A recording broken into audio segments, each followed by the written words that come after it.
আসসালামু আলাইকুম। আমাদের আজকের টপিক হচ্ছে প্রনাউন দ্বিতীয় টিউটোরিয়াল। আপনারা জানেন গত ক্লাসে আমরা কি টাইপের প্রশ্ন হয়ে থাকে এবং পার্সোনাল প্রনাউন নিয়ে আমরা আলোচনা করেছিলাম। আজকে আমরা আলোচনা করব প্রনাউনের অন্যান্য ক্লাসিফিকেশন নিয়ে।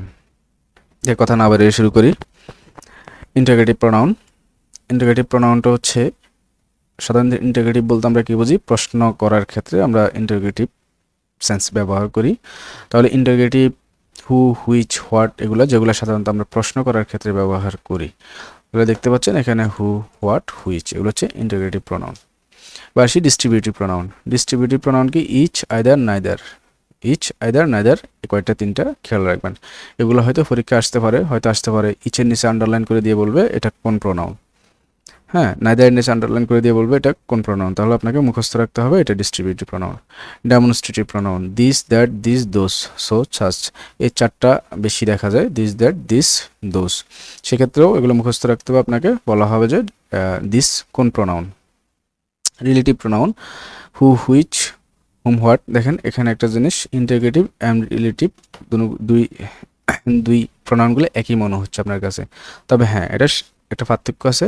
মনে রাখবেন এগুলো ব্যবহার করা হয় প্রশ্ন করার ক্ষেত্রে, আর রিলেটিভ প্রনাউন ব্যবহার করা হয় দুইটা বাক্য অথবা দুইটা সেন্সকে অথবা দুইটা থিং, দুইটা বস্তুকে সংযুক্ত করে একটা অপরকে নির্দেশ করার জন্য। ওকে, আমরা বিস্তারিত যখন আলোচনা করব তখন ওখানে শিখবো। Reciprocal pronoun each other, one another, এই দুইটা জিনিস মনে রাখবেন, রিসিপ্রোকাল প্রনাউন। আর reflexive myself, self, self অর্থাৎ সেলফ যুক্ত অথবা সেলফস যুক্ত এগুলো হচ্ছে রিফ্লেক্সিভ প্রনাউন। অনেকবার এসেছে, হয়তো আপনাকে হার্শ সেলফের নিচে আন্ডারলাইন করে বলবে এটা কোন ধরনের pronoun. Indefinite pronoun one, any, some, such আরও অনেক রয়েছে, সেগুলো আমরা একটা বক্সের নিচে দেওয়া আছে, যখন আলোচনা করবো তখন দেখতে পাবেন। ইনডেফিনিট প্রনাউন অর্থ হচ্ছে এটা অনির্দিষ্ট করার ক্ষেত্রে ব্যবহার করা হয়। তাহলে এটা একটু রিপিট করে আবার একটু দেখে নেবেন, তাহলে আপনাদের ভালো মনে থাকবে। তাহলে আমরা এখন দেখি একটু বিস্তারিত আলোচনা করব। ইন্টারোগেটিভ প্রনাউন আমরা বলেছি যে ইন্টারোগেটিভ প্রনাউন সাধারণত প্রশ্ন করার ক্ষেত্রে বা কোনো একটা প্রশ্ন জিজ্ঞাসা করার ক্ষেত্রে ব্যবহার করা হয়।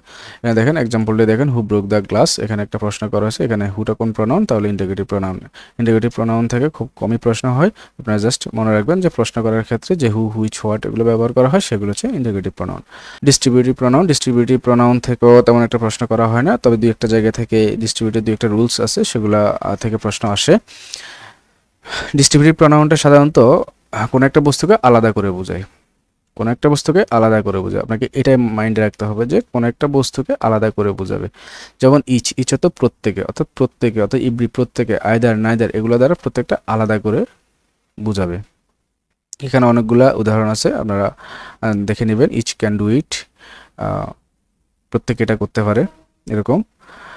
তাহলে আমি একটা এখানে নোট দিয়েছি, সেটা হচ্ছে ইচ, আইদার, নাইদার এগুলোর পজিটিভ কেস সাধারণত সিঙ্গুলার হয়, অর্থাৎ এগুলা দ্বারা আমরা আগেও পড়েছি রাইট ফ্রম ভার্বের রুলসে অথবা সাবজেক্ট ভার্ব এগ্রিমেন্টে, যে ইচ, আইদার, নাইদার এগুলো হচ্ছে সাধারণত সিঙ্গুলার ভার্বও গ্রহণ করে এগুলো অনেক ক্ষেত্রে।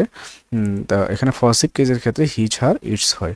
আর আইদার দ্বারা দুইটার প্রত্যেকটি এবং নাইদার দ্বারা কোনোটাই নয়, অর্থাৎ দুজনের প্রত্যেককে বোঝালে এটা আইদার ব্যবহার করবো, দুজনের প্রত্যেকটি কোনোটাই নয় বোঝা হলে আমরা নাইদার ব্যবহার করব। আশা করি বুঝতে পারছেন।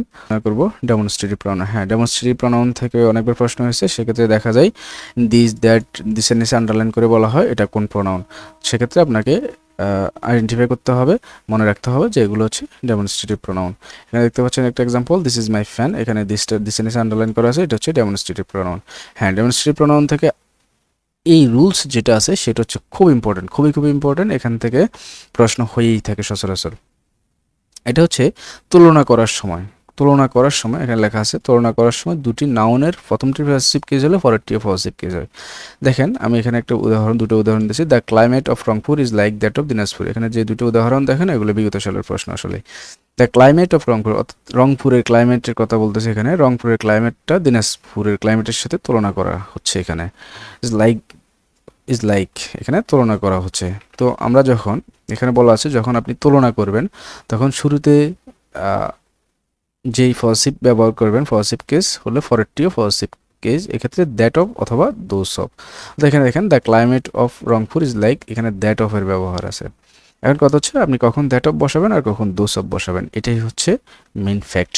এখানে দেখা গেছে পরীক্ষায় এখানে আন্ডারলাইন থাকে, দ্যাট অফ থাকে না বা দোজ অফ থাকে না, অথবা কারেক্ট আনসার করতে বললে এখানে দ্যাট অফ দোজ অফ দুটাই দেওয়া থাকে। তাহলে আমার সেক্ষেত্রে কোনটা হবে? তাহলে দ্যাট এবং দোজ, দ্যাট হচ্ছে সিঙ্গুলার, দ্যাট হচ্ছে কি দ্যাট হচ্ছে সিঙ্গুলার এবং দোজ অফ হচ্ছে প্লুরাল। তাহলে আপনাকে সেক্ষেত্রে দেখতে হবে আপনি কী নিয়ে কথা বলতেছেন। এখানে দেখেন 1 নম্বরে আপনি ক্লাইমেট নিয়ে কথা বলতেছেন, ক্লাইমেটটা তো প্লুরাল না, এটা হচ্ছে সিঙ্গুলার, তাহলে সেক্ষেত্রে দ্যাট ব্যবহার করবেন, অর্থাৎ সিঙ্গুলারের সাথে সিঙ্গুলার, প্লুরালের সাথে প্লুরাল। দ্বিতীয় উদাহরণটা দেখেন, এখানে রোডস, চিটাগাংয়ের রোডস সম্পর্কে বলা হয়েছে, মানে রোডস অনেকগুলোর, তাহলে এর যুক্ত আছে প্লুরাল, সেক্ষেত্রে আপনি দোজ অফ ব্যবহার করবেন। তাহলে এখানে আমরা কী শিখলাম? এখানে শিখলাম এটা যে এই ধরনের তুলনা করার ক্ষেত্রে আমরা যখন পজিটিভ কেস ব্যবহার করবো তখন দ্যাট অফ অথবা দোজ অফ ব্যবহার করবো, দ্যাট অফ ব্যবহার করে সিঙ্গুলারের ক্ষেত্রে, দোজ অফ ব্যবহার করবো প্লুরাল ক্ষেত্রে। দেন আমরা দেখি রিসিপ্রোকাল প্রোনাউন। রিসিপ্রোকাল প্রোনাউন থেকে খুব একটা প্রশ্ন হয় না, তবে শুধুমাত্র ইচ আদার, ওয়ান অ্যানাদার, এটা আপনি মাথায় রাখবেন যে ইচ আদার, ওয়ান অ্যানাদার। তো ইচ আদার এগুলো দ্বারা আসলে পরস্পরকে সম্পর্ক বোঝায়, পরস্পর সম্পর্ক বোঝায়। শুধু এটা মাথায় রাখবেন যে ইচ আদার হচ্ছে দুইয়ের মধ্যে এবং ওয়ান অ্যানাদার হচ্ছে দুইয়ের অধিক ব্যক্তির মধ্যে। অর্থাৎ যখন আমরা দুজনকে নিয়ে বলবো, এখানে একটা উদাহরণ দেখেন, এখানে 10 স্টুডেন্টস, তাহলে এখানে মানুষ কয়জন? 10 জন, দুইয়ের অধিক, সেক্ষেত্রে ওয়ান অ্যানাদার ব্যবহার করা হয়েছে। এটা হয়তো দিতে পারে দ্য টু সিস্টার্স হেল্প, এখানে দুজন, দুজনের মধ্যে ইচ আদার ব্যবহার করবেন, এতটুকু আপনাকে জানলে চলবে। আমি আগেও বলছি যে এখানে আমরা খুব একটা বিস্তারিত আলোচনা করতে আসিনি, সেখানে হচ্ছে আমরা জব রিলেটেড, জব পরীক্ষা যেগুলো এসে থাকে আমরা সেগুলো আলোচনা করব, অর্থাৎ আমাদের যতটুকু প্রয়োজন ততটুকু আয়োজন। রিপ্লেক্সিভ প্রোনাউন হচ্ছে রিফ্লেক্সিভ। রিফ্লেক্সিভ শুধু এটা মাথায় রাখেন যে এখানে কোনো একটা প্রোনাউনের সাথে যদি, পার্সোনাল প্রোনাউনের সাথে যদি সেলফ অথবা সেলফস যুক্ত থাকে, সেক্ষেত্রে এটা বুঝে নিতে হবে রিফ্লেক্সিভ প্রোনাউন। এখান থেকে দুই ধরনের প্রশ্ন হয়ে থাকে, একটা হচ্ছে একটা আন্ডারলাইন করে দিয়ে মাই সেলফের নিচে ধরেন আন্ডারলাইন করে দিলে বললো এটা কোন প্রোনাউন, তাহলে আপনাকে বুঝতে হবে এটা রিফ্লেক্সিভ প্রোনাউন। আর সেলফ আর সেলফস, কখন সেলফ হয় কখন সেলফস হয়, এটা যদি আমি বলি, সেলফ হচ্ছে সিঙ্গুলারের ক্ষেত্রে, সেলফস হচ্ছে প্লুরালের ক্ষেত্রে। দেখুন এখন দেখেন মাই, মাই হচ্ছে মানুষ একজন, তাহলে সেলফ। হিম মানুষ একজন, সেলফ। ইউর একজন, দ্যাম কয়জন? একের অধিক, সেক্ষেত্রে সেলফস। আবার একের অধিক, সেজন্য সেলফস, অর্থাৎ প্লুরালে সেলফস আর সিঙ্গুলারে সেলফ ব্যবহার করা হয়। এই একটা থেকে প্রশ্ন হয়ে থাকে। দ্বিতীয়ত আরেকটা, এই জিনিসটা থেকে আমরা অনেকবার প্রশ্ন হয়েছে, যেমন অ্যাভেল, এক্সার্ট, অ্যাবসেন্স, প্রাইড, এই যে শব্দগুলো দেখতে পাচ্ছেন, এগুলোর পরে প্রনাউন আসতে হলে সেটা রিপ্লেক্সিভ হয়ে আসে। আরেকটা কথা আপনাদেরকে বলে রাখি, রিপ্লেক্সিভ মানে হচ্ছে সাবজেক্ট যাকে বোঝাবে এবং পরবর্তীতে সেই একই ব্যক্তি বা বস্তুকে বোঝাবে, মানে দুইটা প্রনাউনই একজনকে বোঝাবে না, আগে পরে যে প্রনাউনগুলো থাকবে দুটাই একজনকে বোঝাবে, একই ব্যক্তি হবে বা একই বস্তু হবে। তাহলে এখানে কি বলতে চাচ্ছে যে অ্যাভেল, এক্সাক্ট, অ্যাবসেন্ট, এখানে যে শব্দগুলো দেখতে পাচ্ছেন সেক্ষেত্রে এগুলোর পরে যে প্রোনাউনটা আসবে সেটা অবশ্যই রিফ্লেক্সিভ আসবে।